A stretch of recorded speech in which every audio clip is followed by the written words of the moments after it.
నమస్తే. కేంద్ర ఆర్థిక మంత్రి నిర్మలా సీతారామన్ మధ్యంతర బడ్జెట్ను ప్రవేశపెట్టారు. ఈ బడ్జెట్ ఎన్నికల ముందు వచ్చినటువంటి బడ్జెట్ కాబట్టి చర్చలో భాగమైంది కానీ గత కొంతకాలంగా నిర్మలా సీతారామన్ గారు కూడా చెప్తూ ఉన్నారు, అంత ప్రాధాన్యత ఇవ్వాల్సిన అవసరం లేదు, అంత చర్చ చేయాల్సిన అవసరం లేదు, ఎందుకంటే ఇది కొంత స్వల్పకాలానికి సంబంధించినటువంటి బడ్జెట్. ఎన్నికలు జరుగుతాయి, ఆ తర్వాత కొత్త ప్రభుత్వం వస్తుంది, ఆ లోపల జరగాల్సినటువంటి కార్యక్రమాలకి నెరవేర్చాల్సినటువంటి సంక్షేమ పథకాలకు సంబంధించిన బడ్జెట్ మాత్రమే అని చెప్పారు. ఇందులో రక్షణ రంగం కూడా భాగమై ఉంటుంది. ఓవరాల్గా ఇవాళ నిర్మలా సీతారామన్ గారు ప్రవేశపెట్టినటువంటి ఈ మధ్యంతర బడ్జెట్లో ఉన్నటువంటి అంశాలని ఇప్పుడు చెప్పే ప్రయత్నం చేస్తాను. ఆమె ఈ సందర్భంగా మాట్లాడారు. గత 10 ఏళ్లలో ఆర్థిక వ్యవస్థలో చాలా అభివృద్ధి జరిగిందని చెప్పారు. ప్రధాని నరేంద్ర మోదీ నాయకత్వంలో పురోగమనం జరిగిందని చెప్పారు. ఆయన ప్రధాని అయ్యాక ఎన్నో సవాళ్లు ఎదురయ్యాయని చెబుతూ సబ్కా సాథ్ సబ్కా వికాస్ మంత్రంతో ప్రభుత్వం ఈ సవాళ్లను ఎదుర్కొందని నిర్మలా సీతారామన్ చెప్పారు. భారత్ను 2047 నాటికి వికసిత్ భారత్గా తీర్చిదిద్దేందుకు తమ ప్రభుత్వం పనిచేస్తోందని చెప్పారు. దేశ ప్రజల సగటు ఆదాయం 50% పెరిగినట్లుగా పేర్కొన్నారు. గడిచిన 10 ఏళ్లలో మహిళల సాధికారత పెరిగిందని, ట్రిపుల్ తలాక్ను చట్టరీత్యా నేరం చేశామని చెప్పి పేర్కొన్నారు. ఈ సందర్భంగా ప్రభుత్వ స్కీమ్ కింద 70% మంది మహిళలకు ఇండ్లు అందజేసినట్లుగా గుర్తు చేశారు. అన్ని రకాల మౌలిక సదుపాయాల్ని రికార్డు సమయంలో ఏర్పాటు చేస్తున్నట్లు తెలిపారు. భారత అభివృద్ధిలో దేశంలోని అన్ని ప్రాంతాలు భాగస్వామ్యం అవుతున్నాయని చెబుతూ వన్ నేషన్ వన్ మార్కెట్ వల్ల ద్రవ్యోల్బణం అదుపులో ఉందని చెప్పారు. ఉన్నత విద్యాభ్యాసం కోసం మహిళల సంఖ్య పెరిగిందని చెప్పారు. 80 కోట్ల మందికి ఉచిత రేషన్ అందించామని, రైతుల ఉత్పత్తులకు కనీస మద్దతు ధరను పెంచామని, పారదర్శకతతో వనరుల పంపిణీ జరిగిందని ఆమె తెలిపారు. 2047 నాటికి భారతదేశాన్ని అభివృద్ధి చెందిన దేశంగా మార్చేందుకు కృషి చేస్తున్నట్లుగా నిర్మలా చెప్పారు. ఆ విధంగా ఉదయం 11 గంటలకు నిర్మలా సీతారామన్ గారు పార్లమెంట్లో బడ్జెట్ ప్రసంగాన్ని స్టార్ట్ చేశారు. 1 గంట సమయంలోనే ఈ మధ్యంతర బడ్జెట్ని, దానికి సంబంధించినటువంటి సమాచారాన్ని చదివి వినిపించేశారు. సమీప భవిష్యత్తులో ఎన్నికలు ఉన్నందున పరిమితమైనటువంటి బడ్జెట్ అయినప్పటికీ ఎన్నికల ముందు కనుక దీనికి ప్రాధాన్యత నెలకొందనేది ప్రత్యేకించి మళ్ళీ చెప్పాల్సి వస్తోంది. ఇక కొత్త ప్రభుత్వం అధికారంలోకి వచ్చేంత వరకు కార్యాచరణ ప్రణాళికగా ఈ మధ్యంతర బడ్జెట్ ఉండనున్న సంగతి కూడా మనం ఇక్కడ గుర్తుంచుకోవాలి. బడ్జెట్లో ప్రధాన అంశాల విషయానికి వద్దాం. సమ్మిళిత సుస్థిరాభివృద్ధి కోసం వ్యూహాత్మకంగా అడుగులు వేస్తున్నట్లు చెప్పారు. అలాగే భారత్ ప్రారంభించినటువంటి యూరప్ కారిడార్ ప్రపంచ వాణిజ్యానికి కీలకం కాబోతున్నట్లుగా తెలిపారు. వచ్చే 5 ఏళ్లు అభివృద్ధికి స్వర్ణయుగం కాబోతున్నాయి. డైరీ రైతుల సమగ్రాభివృద్ధి కోసం చర్యలు చేపడుతూ ఉన్నాం. ఆయిల్ సీడ్స్ రంగంలో ఆత్మనిర్భరత సాధిస్తాం. నానో యూరియా తర్వాత పంటలకు నానో డిఏపి క్రింద ఎరువులు అందిస్తాం. అంగన్వాడీ కార్మికులు, హెల్పర్లకు ఆయుష్మాన్ భారత్ కవరేజీ ఉంటుంది.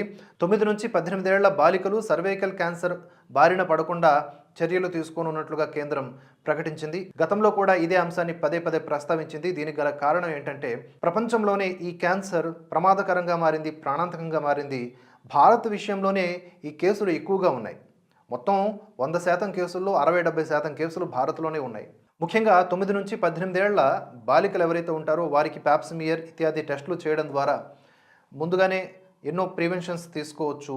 వ్యాక్సిన్ కూడా అందుబాటులో ఉంది. క్యాన్సర్ కనుక నిర్ధారణ అయితే ఇది ప్రాణాంతకంగా మారే అవకాశాలే ఎక్కువ కనుక ఈ విషయంలో చాలా జాగ్రత్తగా ఉండాల్సిన అవసరం ఉంది. ముఖ్యంగా గ్రామీణ ప్రాంతాల్లో ఉండేటటువంటి స్త్రీలకు ఈ అవేర్నెస్ క్రియేట్ చేయాల్సిన అవసరం ఉంది. ప్రతి బడ్జెట్లో దీనికోసం కొంత కేటాయించడం అనేది హర్షణీయంగా చెప్పుకోవచ్చు. ఇక అలాగే మరిన్ని మెడికల్ కాలేజీల కోసం కమిటీ ఏర్పాటు చేస్తున్నట్లు చెప్పారు. రూఫ్ టాప్ సోలార్ పాలసీ విధానం క్రింద 1 కోటి ఇళ్లకు 300 యూనిట్ల ఉచిత విద్యుత్ అనేది ఒక ప్రాధాన్యమైనటువంటి అంశంగా చెప్పుకోవచ్చు. మధ్యతరగతి కోసం ఇళ్ల నిర్మాణానికి ప్రాధాన్యం ఇవ్వనున్నట్లుగా చెప్పారు నిర్మల. వచ్చే 5 ఏళ్లలో పీఎం ఆవాస్ యోజన క్రింద 2 కోట్ల ఇళ్ల నిర్మాణం జరగనున్నట్లు చెప్పారు. జిల్లాలు, బ్లాకుల అభివృద్ధి కోసం రాష్ట్రాలతో కలిసి పనిచేస్తున్నట్లు చెప్పారు. ఎంఎస్ఎంఈ రంగంలో సకాలంలో ఆర్థిక వనరుల్ని కల్పిస్తున్నట్లుగా చెప్పారు. వ్యూహాత్మకంగా అడుగులు వేస్తున్నట్లుగా ఆమె తెలిపారు. అలాగే పరిశోధన, సృజనాత్మకతకు సంబంధించిన రంగంలో 1 లక్ష కోట్ల రూపాయల నిధిని ఏర్పాటు చేసినట్లుగా చెప్పారు. మధ్యతరగతి ప్రజల ఇంటి నిర్మాణాలకు, కొనుగోలుకు మద్దతు ఇవ్వనున్నట్లుగా చెప్పారు. అంటే రుణాలు, ఇటువంటి సదుపాయాలు కల్పించడం ద్వారా స్వయం సహాయక బృందాల 1 కోటి మహిళలు ఇప్పుడు లక్షాధికారులయ్యారని కూడా గుర్తు చేశారు. ఈ సందర్భంగా లఖ్పతి దీదీ టార్గెట్ను ఈ 2 కోట్ల నుంచి 3 కోట్లకు పెంచనున్నట్లుగా చెప్పారు. 5 సమీకృత ఆక్వా పార్కులను ఏర్పాటు చేయనున్నట్లు చెప్పారు. ఉడాన్ పథకంలో 517 రూట్లలో 1 కోటి కొత్త ప్రయాణికులను గమ్యస్థానాలకు చేరుస్తున్నట్లుగా చెప్పారు. 3 రైల్వే కారిడార్లను అభివృద్ధి చేయనున్నట్లు చెప్పారు. 40,000 నార్మల్ బోగీలను వందే భారత్ ప్రమాణాలకు పెంచుతామని కూడా చెప్పారు. ఇంధనం, సిమెంట్, ఖనిజాల కారిడార్ను, పోర్టు కనెక్టివిటీ కారిడార్ను అభివృద్ధి చేయనున్నట్టు చెప్పారు. మౌలిక వసతుల రంగం 11.1% వృద్ధితో 11,11,111 కోట్ల రూపాయలు దానికోసం కేటాయించినట్లుగా చెప్పారు. ఇక ప్రత్యక్ష పరోక్ష పన్నులు, దిగుమతి సుంకాల్లో ఎలాంటి మార్పు లేదు. ఆదాయ పన్ను రిటర్న్లు సమర్పించిన వారికి రీఫండ్స్ను కూడా వేగవంతం చేయనున్నట్లు చెప్పారు. జీఎస్టీ విధానం ప్రయోజనకరంగా ఉందని 94% మంది పారిశ్రామిక ప్రముఖులు చెప్పినట్లుగా ఆమె గుర్తు చేశారు. ప్రత్యక్ష పన్నుల వసూళ్లు 3 రెట్లు పెరిగినట్లుగా చెప్పారు. ట్యాక్స్ పేయర్ల సొమ్ము దేశాభివృద్ధికి వినియోగిస్తున్నట్లుగా తెలిపారు. కొత్త ట్యాక్స్ విధానం కింద ఏడాదికి 7 లక్షల ఆదాయం వరకు ఎలాంటి పన్ను లేదని చెప్పారు. సంస్కరణలు అమలు చేయడానికి రాష్ట్రాలకు 50 ఏళ్ల పాటు 75,000 కోట్ల రూపాయల వడ్డీ లేని రుణాలు ఇవ్వనున్నట్లుగా చెప్పారు. ఎఫ్డిఐ పెట్టుబడులు పెరిగాయి. విదేశీ పెట్టుబడులకు ఇది స్వర్ణయుగం అని చెప్తూనే ఎఫ్డిఐకి ఒక కొత్త నిర్వచనం చెప్పారు. ఎఫ్డిఐ అంటే ఫస్ట్ డెవలప్మెంట్ ఇండియా అని చెప్పారు. పర్యాటక ప్రాంతాల అభివృద్ధి విషయానికి వస్తే రాష్ట్రాలన్నిటికీ కూడా తోడ్పాటు అందిస్తామని చెప్పారు. యువతకు ముద్రా యోజన ద్వారా 25 లక్షల కోట్ల రూపాయల రుణాలు ఇచ్చామని ఆల్రెడీ గుర్తు చేశారు. 30 కోట్ల మంది మహిళలకు ముద్రా రుణాలు అందించినట్లుగా గుర్తు చేశారు. 1,00,000 కోట్ల రూపాయలతో ప్రైవేట్ సెక్టార్కి కార్పస్ ఫండ్, టూరిస్ట్ హబ్గా లక్షద్వీప్, 517 ప్రాంతాలకు కొత్త విమాన సర్వీసులు, 3 మేజర్ రైల్వే కారిడార్లు నిర్మాణం ఇత్యాది అంశాలను కూడా ఆమె వివరించారు. అయితే నిర్మలమ్మ బడ్జెట్లో ఈ ఆదాయ పన్ను వర్గాలకు ఊరట లభించలేదు. కొంతమంది ఎక్స్పెక్ట్ చేశారు ఊరట లభిస్తుందేమోనని. పన్ను స్లాబుల్లో ఎలాంటి మార్పు లేదు. గతంలో ఉన్నటువంటి విధానాలే కొనసాగుతాయి. 7 లక్షల వరకు వార్షిక ఆదాయం ఏదైతే ఉందో దానిపై ఎలాంటి పన్ను ఉండదని చెప్పేసి మరోమారు నిర్మలా సీతారామన్ గుర్తు చేశారు. సో మొత్తంగా 2024-25 బడ్జెట్ అంచనా వచ్చేసి 47.66 లక్షల కోట్ల రూపాయలు. ఇందులో 2024-25లో రుణాలు మినహా రాబడి 30.80 లక్షల కోట్ల రూపాయలు. ఇదే ఏడాది రెవెన్యూ రాబడి 26.02 లక్షల కోట్ల రూపాయలు. ప్రణాళిక వ్యయం 11.11 లక్షల కోట్ల రూపాయలు. అప్పులు 11.75 లక్షల కోట్ల రూపాయలు. మార్కెట్ నుంచి నిధుల సమీకరణ 14.13 లక్షల కోట్ల రూపాయలు. ఇక 2023-24కి సవరించిన రెవెన్యూ వ్యయం వచ్చేసి 44.90 లక్షల కోట్ల రూపాయలు. మొత్తంగా 47.65 లక్షల కోట్ల రూపాయల బడ్జెట్లో శాఖల వారీగా కేటాయింపులు చూస్తే ఒక్క రక్షణ రంగానికి ఎక్కువ ప్రాధాన్యత ఇచ్చారు. తెలుసు ప్రస్తుత కేంద్ర ప్రభుత్వం ఎంత పెద్దపీట వేస్తుంది మన రక్షణ రంగానికి అనేది. సో అది ప్రూవ్ అయింది మళ్ళీ మరోసారి. ఇక్కడ 6.2 లక్షల కోట్ల రూపాయలు కేవలం రక్షణ రంగానికి కేటాయించడం జరిగింది. మరి మిగిలిన విభాగాల గురించి ఒకసారి చూద్దాం ఫైనల్గా. రైల్వే రంగానికి 2,55,000 కోట్ల రూపాయలు. ఉపరితల రవాణా, జాతీయ రహదారులకు 2,78,000 కోట్ల రూపాయలు. వినియోగదారుల వ్యవహారాలు, ఆహారము, ప్రజా పంపిణీ కోసం 2,13,000 కోట్ల రూపాయలు. హోంశాఖకు 2,03,000 కోట్ల రూపాయలు. గ్రామీణాభివృద్ధి కోసం 1,77,000 కోట్ల రూపాయలు. రసాయనాలు, ఎరువుల కోసం 1,68,000 కోట్ల రూపాయలు. కమ్యూనికేషన్ల కోసం 1,37,000 కోట్ల రూపాయలు. వ్యవసాయము, రైతు సంక్షేమం కోసం 1,27,000 కోట్ల రూపాయలు. ఇక కేంద్ర ప్రభుత్వ పథకాలకు కేటాయింపుల విషయానికి వస్తే గ్రామీణ ఉపాధి హామీ పథకం కింద 86,000 కోట్ల రూపాయలు. ఆయుష్మాన్ భారత్ కింద 7,500 కోట్ల రూపాయలు. పారిశ్రామిక ప్రోత్సాహకాల క్రింద 6,200 కోట్ల రూపాయలు. సెమీ కండక్టర్స్, డిస్ప్లే, ఎకో వ్యవస్థల తయారీ కోసం 6,903 కోట్ల రూపాయలు. సోలార్ విద్యుత్ గ్రిడ్ 8,500 కోట్ల రూపాయలు. గ్రీన్ హైడ్రోజన్ మిషన్ 600 కోట్ల రూపాయలు. ఇది ఓవరాల్గా నిర్మలా సీతారామన్ గారు ప్రవేశపెట్టినటువంటి 2024-25కు సంబంధించిన మధ్యంతర బడ్జెట్. దీనిపై మీ అభిప్రాయాలను కామెంట్స్ రూపంలో తెలియజేయండి. Honorable Speaker, I present the interim budget for 24-25.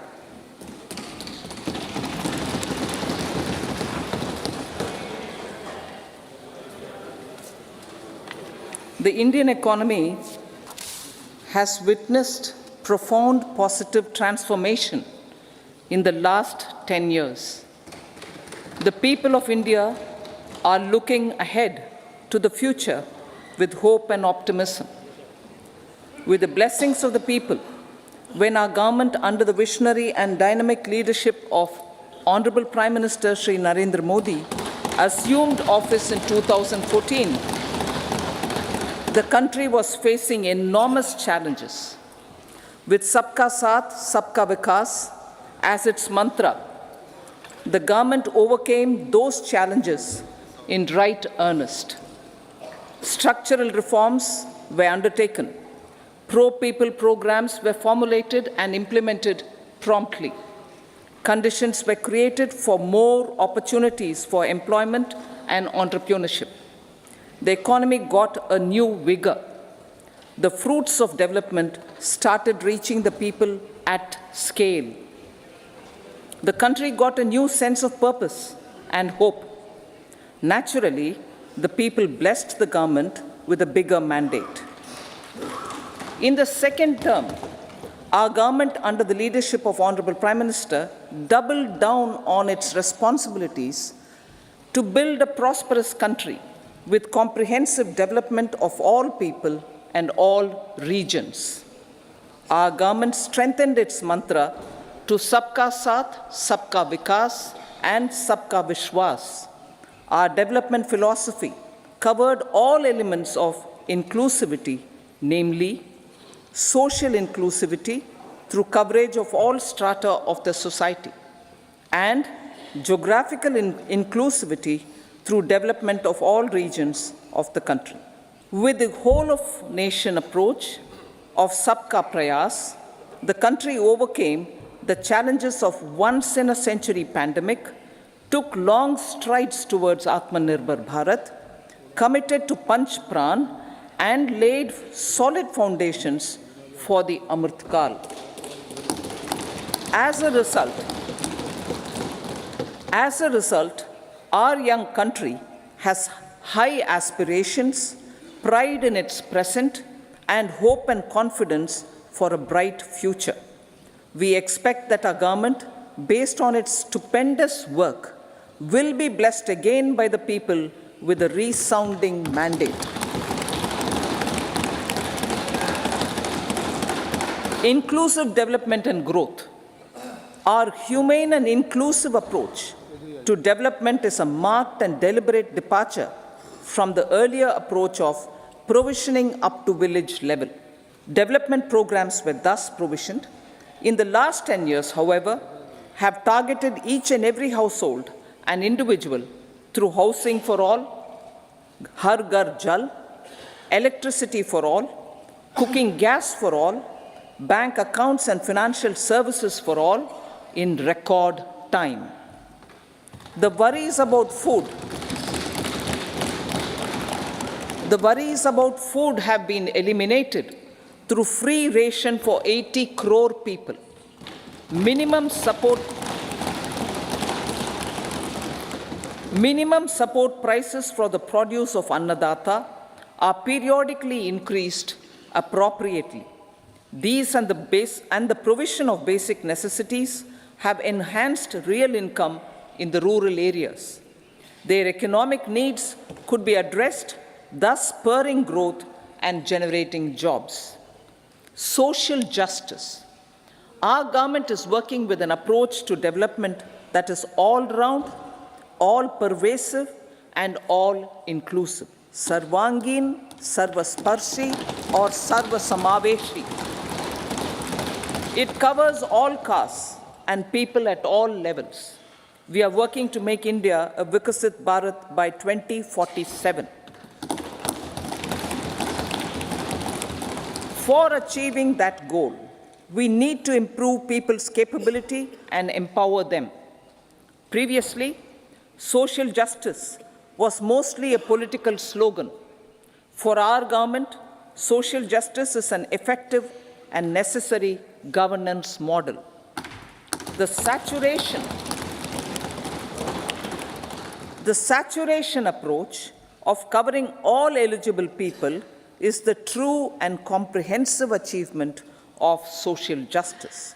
This is secularism in action, reduces corruption, and prevents nepotism, prevents Bhai Bhatijawad. There is transparency and assurance that benefits are delivered to all eligible people. The resources are distributed fairly. All, regardless of their social standing, get access to opportunities. We are addressing systemic inequalities that had plagued our society. We focus on outcomes and not on outlays, so that the social economic transformation is achieved. As our Prime Minister firmly believes, we need to focus on 4 major castes. They are Garib, Mahilaye, Yuva and Annadata, their needs, their aspirations and their welfare are our highest priority. The country progresses when they progress. All four require and receive government support in their quest to better their lives. Their empowerment and well-being will drive the country forward. Garib Kalyan, Desh Ka Kalyan. We believe in empowering the poor. The earlier approach of tackling poverty through entitlements had resulted in very modest outcomes. When the poor became empowered partners in the development process, government's power to assist them also increases manifold. With the pursuit of Sabka Saath, in these 10 years, the government has assisted 25 crore people to get freedom from multi-dimensional poverty. Our government's efforts are now getting synergized with energy and passion of such empowered people. This is truly elevating them from poverty. Direct benefit transfer of 34 lakh crore rupees from the government using PM Jan Dhan accounts has led to savings of 2.7 lakh crores of rupees for the government. This savings has been realized through avoidance of leakages prevalent earlier. The savings have helped in providing more funds for Garib Kalyan. PM Swanidhi has provided credit assistance to 78 lakh street vendors. From that total of 78 lakh street vendors, 2.3 lakh have received credit for the third time. PM Janman Yojana reaches out to the particularly vulnerable tribal groups who have remained outside the realm of development so far. PM Vishwakarma Yojana provides end-to-end support to artisans and craftspeople engaged in 18 trades. The schemes for empowerment of Divyangs and transgender persons reflect firm resolve of our government to leave no one behind. Welfare of Annadata. Farmers are our Annadata. Every year under PM Kisan Samman Yojana, direct financial assistance is provided to 11.8 crore farmers, including marginal and small farmers. Crop insurance is given to 4 crore farmers under PM Fasal Bima Yojana.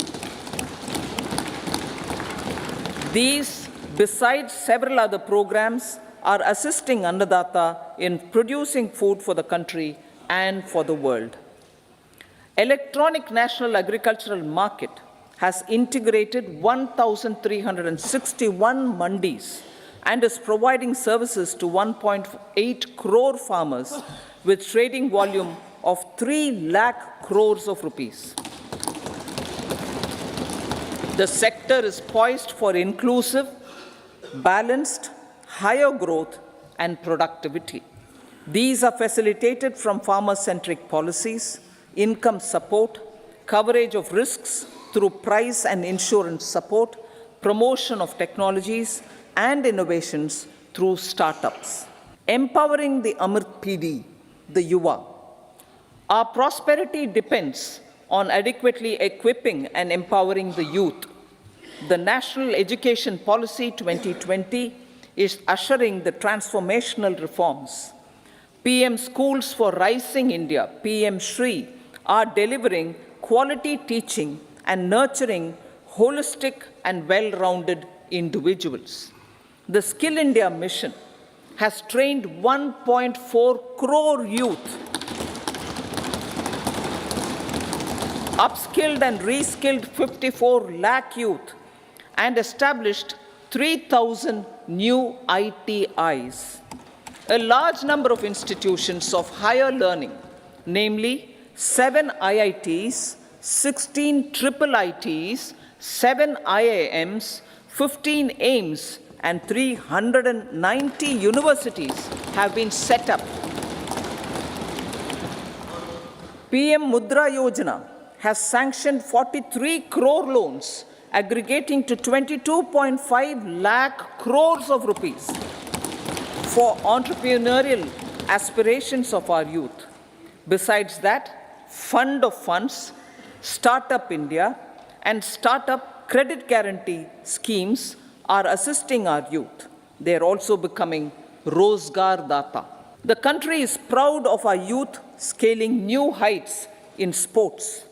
The highest ever medal tally in Asian Games and Asian Para Games in 2023 reflects a high confidence level.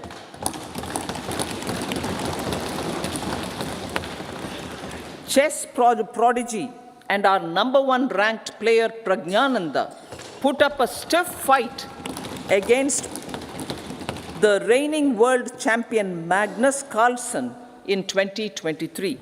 Today, India has over 80 chess grandmasters compared to little over 20 in 2010.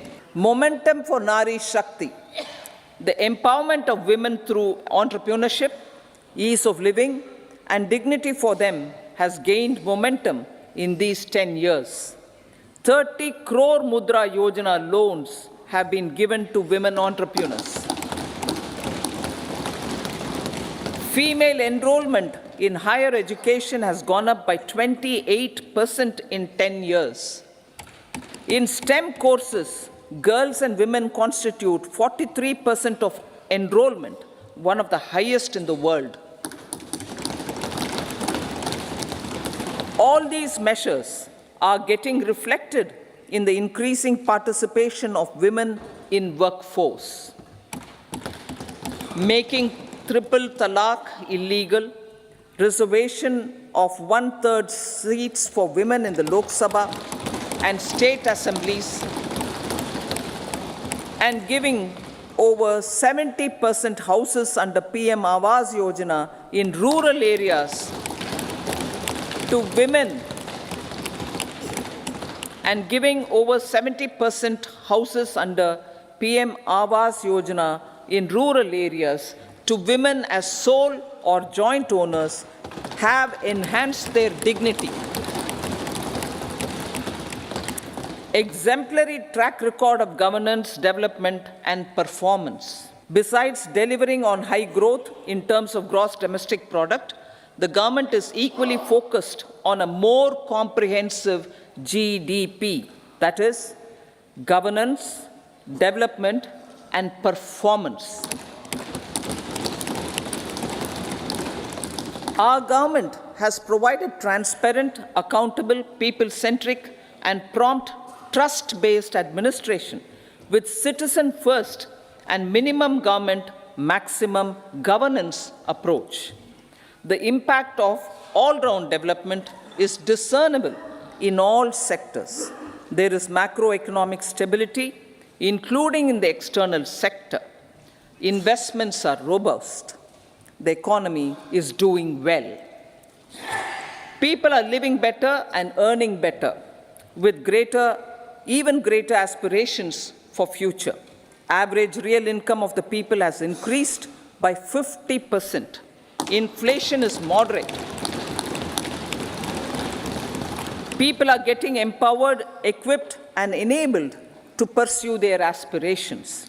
There is effective and timely delivery of programs and of large projects. Economic management. The multi-pronged economic management over the past 10 years has complemented people-centric, inclusive development. Following are some of the major elements. 1. All forms of infrastructure, physical, digital, or social, are being built in record time.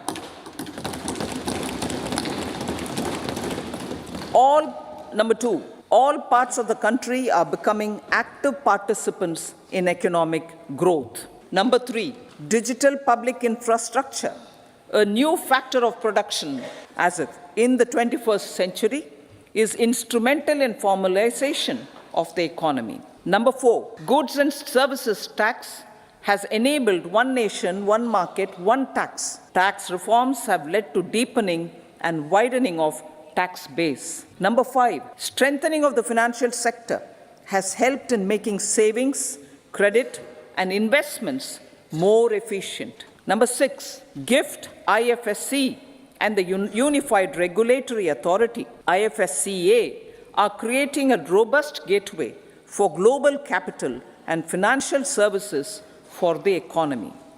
Number 7, proactive inflation management has helped keep inflation within the policy band. Now, the global context, Honorable Speaker, sir. Geopolitically, global affairs are becoming more complex and challenging with wars and conflicts. Globalization is being redefined with reshoring and friendshoring, disruption and fragmentation of supply chains, and competition for critical minerals and technologies. A new world order is emerging after the COVID pandemic. India assumed the G20 presidency during very difficult times for the world. The global economy was going through high inflation, high interest rates, low growth, very high public debt, low trade growth, and climate changes. The pandemic has led to a crisis of food, fertilizer, fuel, and finances for the world, while India successfully navigated its way. The country showed the way forward and built consensus on solutions for those global problems. The recently announced India-Middle East-Europe economic corridor is a strategic and economic game changer for India and others. In the words of Honorable Prime Minister, the corridor, and I quote, will become the basis of world trade for hundreds of years to come, and history will remember that this corridor was initiated on Indian soil, unquote. Vision for Vikasit Bharat. Our vision for Vikasit Bharat is that of prosperous Bharat in harmony with nature, with modern infrastructure, and providing opportunities for all citizens and all regions to reach their potential. With confidence arising from strong and exemplary track record of performance and progress, earning Sabka Vishwas, the next 5 years will be years of unprecedented development and golden moments to realize the dream of developed India by 2047. The trinity of demography, democracy, and diversity, backed by Sabka Prayas, has the potential to fulfill aspirations of every Indian. As Honorable Prime Minister in his Independence Day address to the nation mentioned, I quote, "There is no dearth of opportunities, as many opportunities as we want. The country is capable of creating more opportunities. Sky is the limit," unquote. Strategy for Amrit Kal. Our government will adopt economic policies that foster and sustain growth, facilitate inclusive and sustainable development, improve productivity, create opportunities for all, help them enhance their capabilities, and contribute to generation of resources to power investments and fulfill aspirations. Guided by the principle, reform, perform, and transform, the government will take up next generation reforms and build consensus with the states and stakeholders for effective implementation. It is an important policy priority for our government to ensure timely and adequate finances, relevant technologies, and appropriate training for the micro, small, and medium enterprises, MSMEs, to grow and also compete globally. Orienting the regulatory environment to facilitate their growth will be an important element of this policy mix. Aligning with the Panchamrit goals, our government will facilitate sustaining high and more resource-efficient economic growth. This will work towards energy security in terms of availability, accessibility, and affordability. For meeting the investment needs, our government will prepare the financial sector in terms of size, capacity, skills, and regulatory framework. Aspirational Districts Program. Our government stands ready to assist the states in faster development of aspirational districts and blocks, including generation of ample economic opportunities. Development of the East. Our government will pay utmost attention to make the eastern region and its people a powerful driver of India's growth.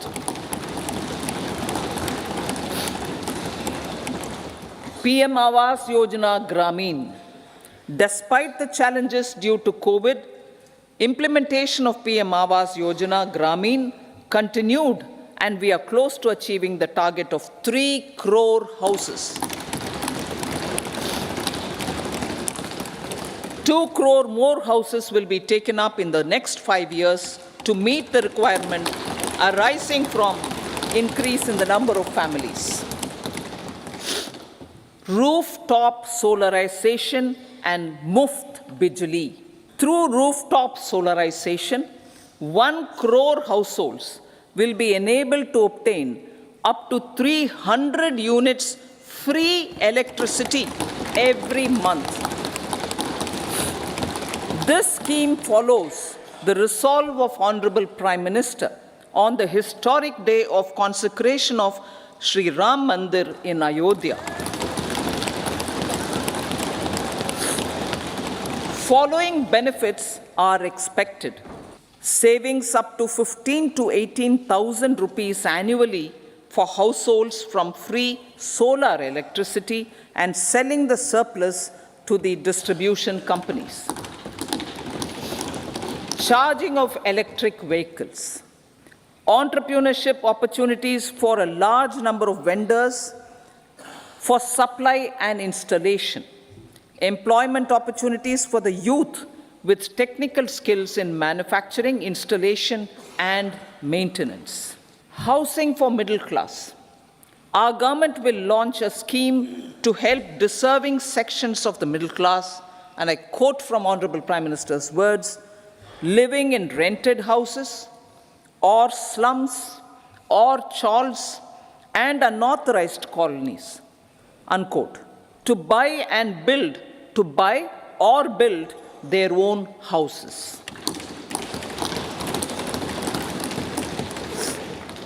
Medical colleges. Several youth are ambitious to get qualified as doctors. They aim to serve our people through improved healthcare services. Our government plans to set up more medical colleges by utilizing the existing hospital infrastructure under various departments. A committee for this purpose will be set up to examine the issues and make relevant recommendations. Cervical cancer vaccination. Our government will encourage vaccination for girls in the age group of 9 to 14 years for prevention of cervical cancer. Maternal and child health care. Various schemes for maternal and child care will be brought under one comprehensive program for synergy in implementation.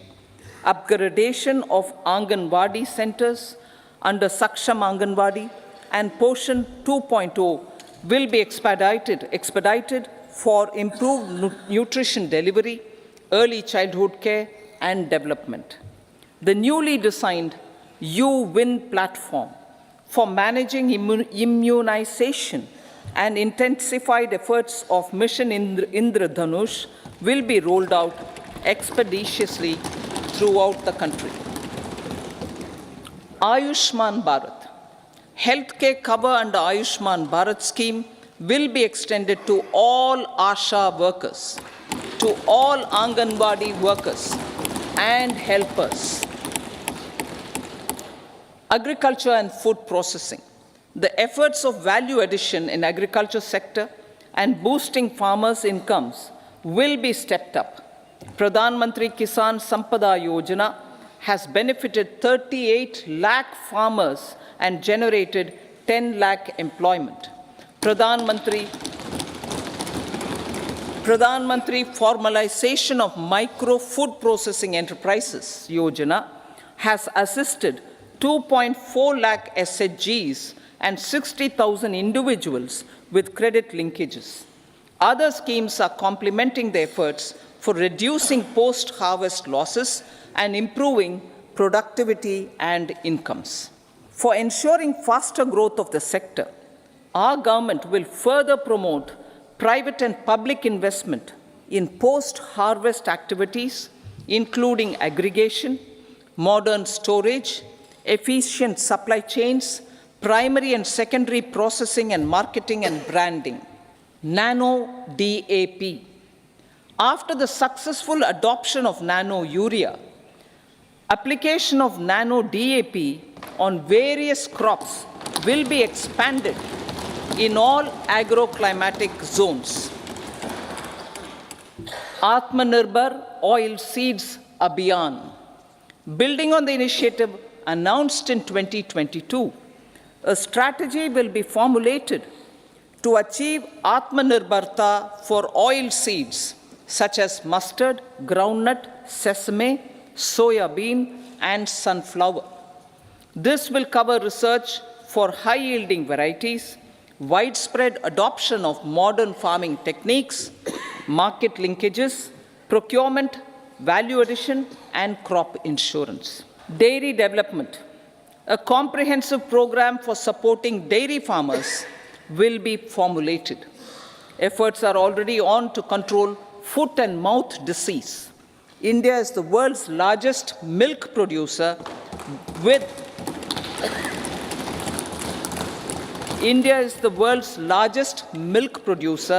but with low productivity of milch animals. The program will be built on the success of existing schemes such as Rashtriya Gokul Mission, National Livestock Mission, and infrastructure development funds for dairy processing and animal husbandry. Matsya Sampada. It was our government which set up a separate department for fisheries, realizing the importance of assisting fishermen. This has resulted in doubling of both inland and aquaculture production. Seafood exports since 2013-14 has also doubled. Implementation of Pradhan Mantri Matsya Sampada Yojana will be stepped up to 1. Enhance aquaculture productivity from existing 3 to 5 tons per hectare. 2. Double exports to 1 lakh crore rupees, and 3. Generate 55 lakh employment opportunities in the near future. 5 integrated aqua parks will also be set up. Lakpati Didi.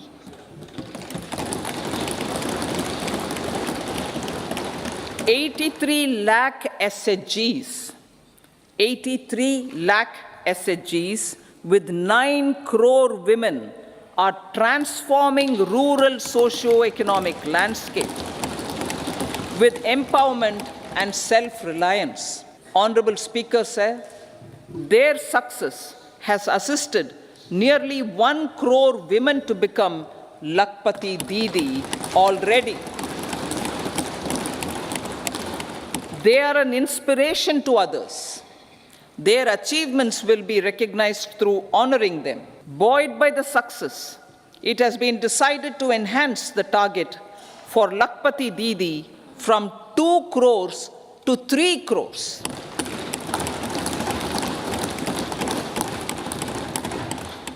Technological changes, new age technologies and data are changing the lives of people and businesses.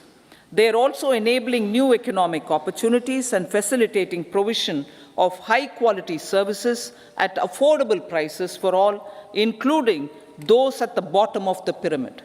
Opportunities for India at the global level are expanding.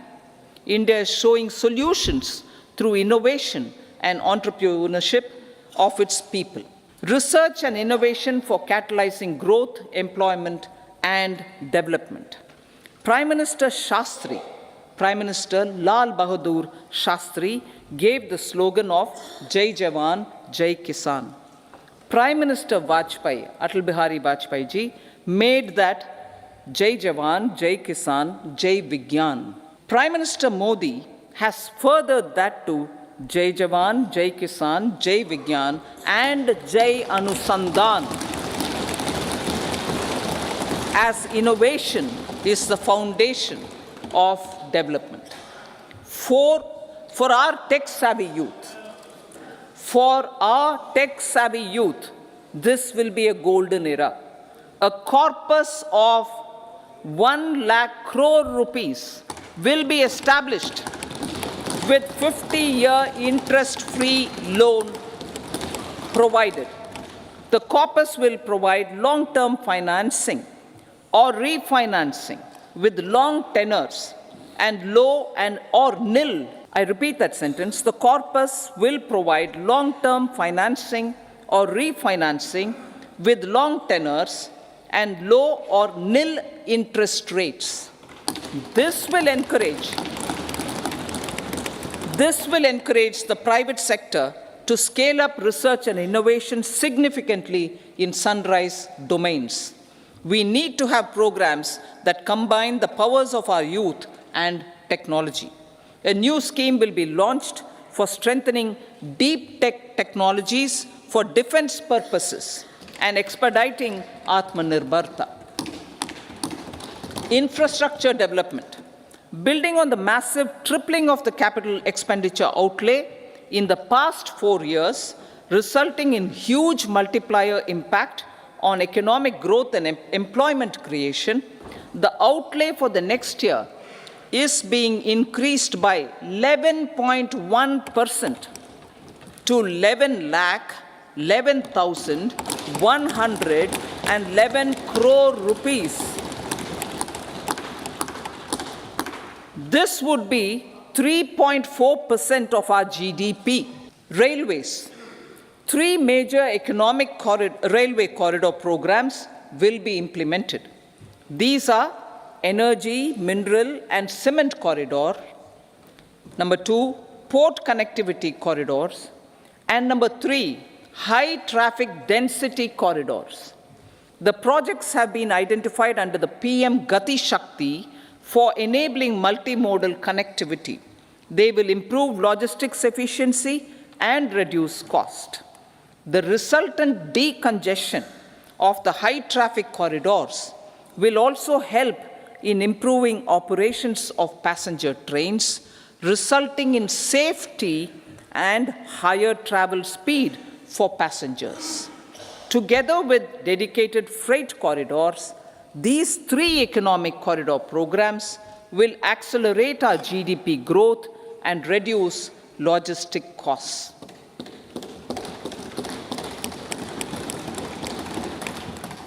40,000 normal rail bogies will be converted to Vande Bharat standards to enhance safety, convenience, and comfort of passengers. Aviation sector. The aviation sector has been galvanized in the past 10 years. Number of airports have doubled to 149. Rollout of air connectivity to Tier 2 and Tier 3 cities under UDAN scheme has been widespread. 517 new routes are carrying 1.3 crore passengers. Indian carriers have proactively placed orders for over 1,000 new aircrafts. Expansion of existing airports and development of new airports will continue expeditiously. Metro and Namo Bharat. We have a fast expanding middle class and rapid urbanization is taking place. Metro rail and Namo Bharat can be the catalyst for the required urban transformation. Expansion of these systems will be supported in large cities, focusing on transit-oriented development. Green energy. Towards meeting our commitment for net zero by 2070, the following measures will be taken. Viability gap funding will be provided for harnessing offshore wind energy, potential for initial capacity of 1 gigawatt. Coal gasification and liquefaction capacity of 100 metric tons will be set up by 2030. This will also help in reducing imports of natural gas, methanol, and ammonia. Phased mandatory blending of compressed biogas in compressed natural gas for transport and piped natural gas for domestic purposes will be mandated. Financial assistance will be provided for procurement of biomass aggregation machinery to support collection. Electric vehicle ecosystem. Our government will expand this and strengthen the e-vehicle ecosystem by supporting manufacturing and charging infrastructure. Greater adoption of e-buses for public transport networks will be encouraged through payment security mechanism. Biomanufacturing and biofoundry.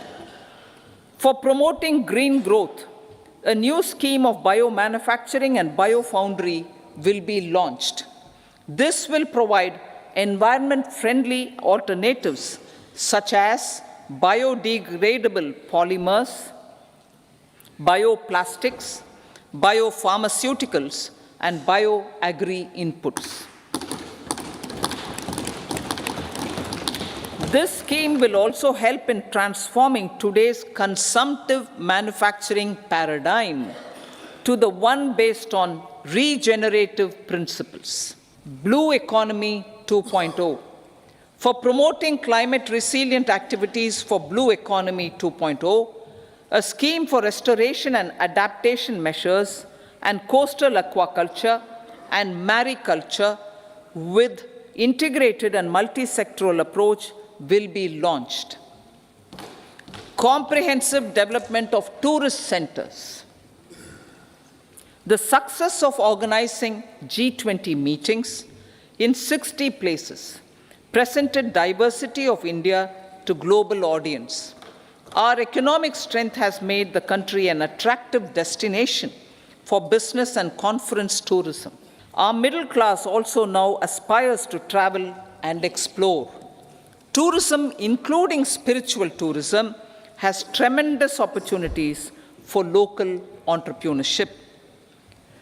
States will be encouraged to take up comprehensive development of iconic tourist centers, branding and marketing them at global scale. A framework for rating of the centers based on quality of facilities and services will be established. Long-term interest-free loans will be provided to states for financing such development on matching basis. To address the emerging fervor for domestic tourism, Honorable Speaker, sir, projects for port connectivity, tourism infrastructure, and amenities will be taken up on our islands, including Lakshadweep. This will help in generating employment also. Promoting investments. The FDI inflow during 2014 to 23 was 596 billion US dollars, marking a golden era. That is twice the inflow during 2005 to 14. For encouraging sustained foreign investment, we are negotiating bilateral investment treaties with our foreign partners in the spirit of First Develop India. FDI is First Develop India. Reforms in the states for Vikasit Bharat. Many growth and development enabling reforms are needed in the states for realizing the vision of Vikasit Bharat. A provision of 75,000 crore rupees as 50-year interest-free loan is proposed this year to support those milestone-linked reforms by the state governments. Societal changes. The government will form a high-powered committee for an extensive consideration of the challenges arising from fast population growth and demographic changes. The committee will be mandated to make recommendations for addressing these challenges comprehensively in relation to the goal of Vikasit Bharat. Amrit Kal as Kartavya Kal. Our government stands committed to strengthening and expanding the economy with high growth and to create conditions for people to realize their aspirations. Honorable Prime Minister, in his Independence Day address to the nation in the 75th year of our Republic, said, and I quote, "We commit ourselves to national development with new inspirations, new consciousness, new resolutions as the country opens up immense possibilities and opportunities. It is our Kartavya Kal," unquote. Every challenge of the pre-2014 era was overcome through our economic management and our governance. These have placed the country on a resolute path of sustained high growth. This has been possible through right policies, true intentions, and appropriate decisions. In the full budget in July, Honorable Speaker, our government will present a detailed roadmap for our pursuit of Vikasit Bharat.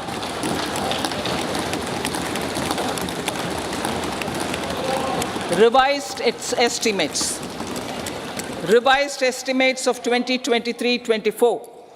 The revised estimate of the total receipts other than borrowings is 27.56 lakh crores of rupees, of which the tax receipts are 23.24 lakh crore rupees.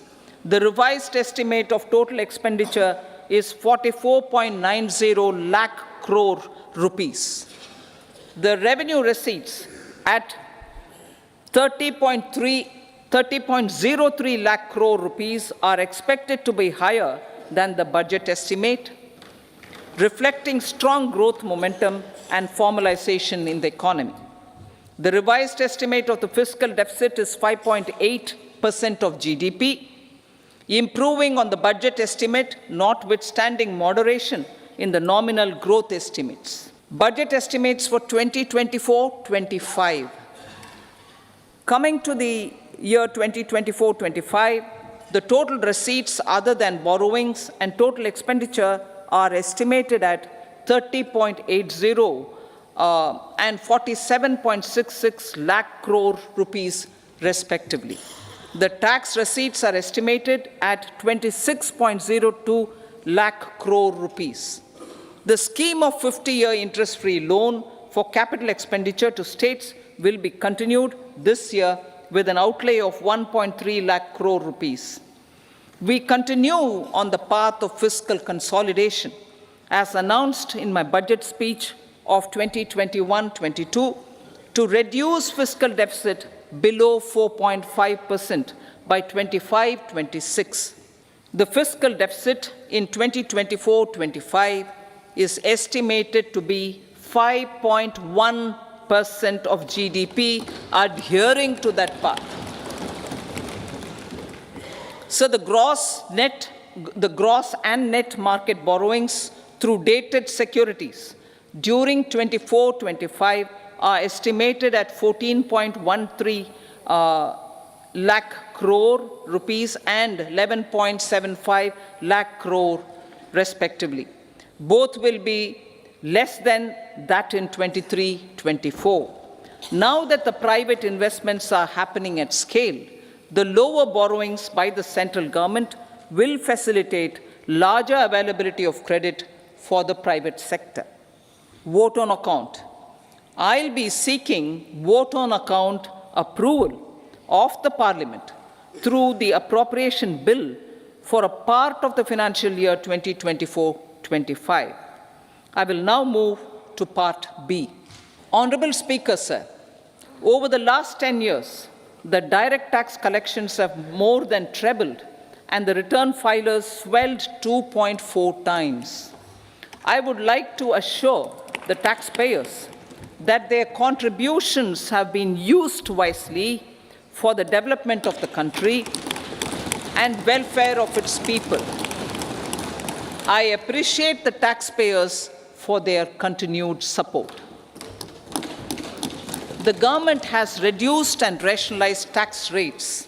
Under the new tax scheme, there is now no tax liability for taxpayers with income up to 7 lakh rupees, up from 2.2 lakh rupees in the financial year 2013-14. The threshold for presumptive taxation for retail businesses was increased from 2 crores to 3 crores. Similarly, the threshold for professionals eligible for presumptive taxation was increased from 50 lakh rupees to 75 lakh rupees. Also, corporate tax rate was decreased from 30% to 22% for existing domestic companies and to 15% for certain new manufacturing companies. Honourable Speaker, sir, in the last 5 years, our focus has been to improve taxpayer services. The age-old jurisdiction-based assessment system was transformed with the introduction of faceless assessment and appeal, thereby imparting greater efficiency, transparency, and accountability. Introduction of updated income tax returns, a new Form 26AS, and pre-filling of tax returns have made filing of tax returns simpler and easier. Average processing time of returns has been reduced from 93 days in the year 2013-14 to a mere 10 days this year, thereby making refunds faster. Indirect taxation. By unifying the highly fragmented indirect tax regime in India, the GST has reduced the compliance burden on trade and industry. The industry has acknowledged the benefits of GST. According to a recent survey conducted by a leading consulting firm, 94% of industry leaders view the transition to GST as largely positive. According to 80% of the respondents, it has led to supply chain optimization, as elimination of tax arbitrage and octroi has resulted in disbanding of checkposts at the state and city boundaries. At the same time, tax base of GST more than doubled, and the average monthly gross GST collection has almost doubled to 1.66 lakh crores this year. States too have benefited. States' SGST revenue, including compensation released to states in the post-GST period of 2017-18 to 2022-23, has achieved a buoyancy of 1.22. In contrast, the tax buoyancy of state revenues from subsumed taxes in the pre-GST 4-year period of 2012-13 to 2015-16 was a mere 0.72. The biggest beneficiaries are consumers, as reduction in logistic cost and taxes have brought down prices of most goods and services. We have taken a number of steps in customs to facilitate international trade. As a result, the import release time declined by 47% to 71 hours at inland container depots, by 28% to 44 hours at air cargo complexes, and by 27% to 85 hours at seaports over the last 4 years since 2019, when the national time release studies were first started. Tax proposals. As for tax proposals, in keeping with the convention, I do not propose to make any changes relating to taxation and propose to retain the same tax rates for direct and indirect taxes, including import duties. However, certain tax benefits to startups and investments made by sovereign wealth or pension funds, as also tax exemption on certain income of some IFSC units, are expiring on 31/3/2024. To provide continuity in taxation, I propose to extend the date to 31/3/2025. Moreover, in line with our government's vision to improve ease of living and ease of doing business, I wish to make an announcement to improve taxpayer services. There are a large number of petty, non-verified, non-reconciled, or disputed direct tax demands, many of them dating as far back as 1962, which continue to remain on the books, causing anxiety to honest taxpayers and hindering refunds of subsequent years. Honorable Speaker, sir, I propose to withdraw such outstanding direct tax demands up to 25,000 rupees pertaining to the period up to financial year 2009-10 and up to 10,000 rupees for financial years 2010-11 to 2014-15. This is expected to benefit about 1 crore taxpayers. 1 crore taxpayers would benefit out of this. Economy then and now. In 2014, when our government assumed the reins, the responsibility to mend the economy step by step and to put the governance systems in order was enormous. The need of the hour was to give hope to the people, to attract investments, and to build support for the much-needed reforms. The government did that successfully, following our strong belief of nation first. The crisis of those years has been overcome, and the economy has been put firmly on a high, sustainable growth path with all-round development. It is now appropriate to look at where we were then. I repeat, it is now appropriate to look at where we were then till 2014 and where we are now, only for the purpose of drawing lessons from the mismanagement of those years. The government will lay a white paper on table of the House.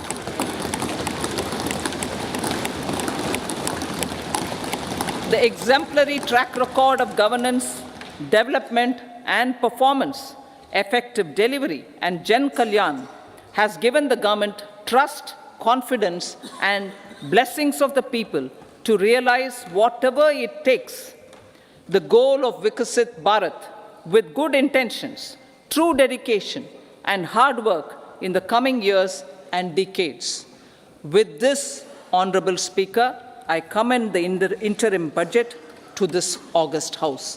Jai Hind. Srimati Nirmala Sitharaman ji. Sir, with your permission, I rise to lay on the table the following statements. Under Section 3(1) of the Fiscal Responsibility and Budget Management Act 2003, medium-term fiscal policy cum fiscal policy strategy statement and macroeconomic framework statement. Item number 3, Shrimati Nirmala Sitharaman ji. Sir, with your permission, I rise to move for leave to introduce the Finance Bill 2024. प्रश्न ये है कि विधेयक को पुनर्स्थापित करने की अनुमति प्रदान की जाए। जो सदस्य इसके पक्ष में हाँ कहें, जो सदस्य विरोध में ना कहें। मेरे विचार में निर्णय हाँ वालों के पक्ष हुआ। हाँ वालों के पक्ष हुआ। माननीय मंत्री जी विधेयक को पुनर्स्थापित करें। So I introduce the bill. सभा की कार्रवाई शुक्रवार दिनांक 2 फरवरी 2024 को प्राप्त 11 बजे तक के लिए स्थगित की जाती है।